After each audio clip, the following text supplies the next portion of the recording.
Enemies aren't just people that stand against us, they're villains. They're bad. We're good, they're bad. We imbue that word with a whole pile of stuff that it isn't. And we do that because the origin of the word enemy actually comes from inimicus, which is a Latin word that means not friend. That's all it means, not friend. So let's say this a little differently then. Love your friends and love your not friends. That sounds like it's easier, isn't it? Of course it does.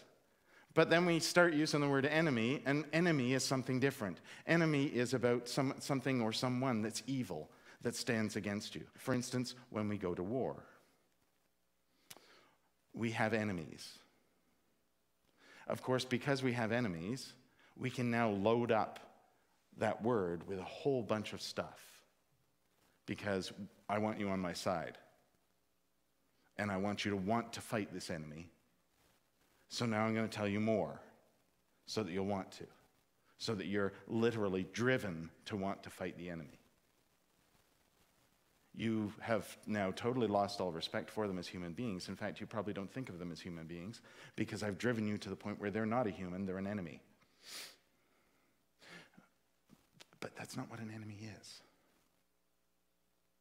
An enemy is simply someone who started out as not friend. You learned to make them an enemy. We learn that. And we learn it, sometimes we learn it from experiences that we feel are right. Sometimes we learn it from experiences that aren't, but we learn it. Nelson Mandela famously, and I'm absolutely paraphrasing, but famously said that we're not born to hate.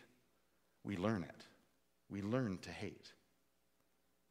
I would have added to that and said, I think our default setting, we are born in love.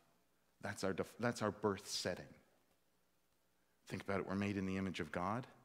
If we believe that, we must be made in the image of love at birth.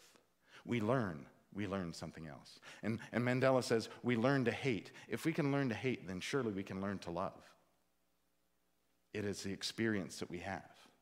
It's the manner in which we engage people. It's the relationships we either develop or we don't develop, and how we develop them. And here's Jesus saying, love your enemy. Loving your friends is easy. Love your enemy. Here's Jesus saying, love that person who is not your friend. Love those persons who are not your friends. Love your enemy. That's so hard because, you do that and then they just kick you again and again and again. Or you show love to your enemy and what do you lose? Well, you win. You mean nothing. You lose is what happens. You lose. But Jesus didn't say love your enemy because it will change them. He says love your enemy because it changes you.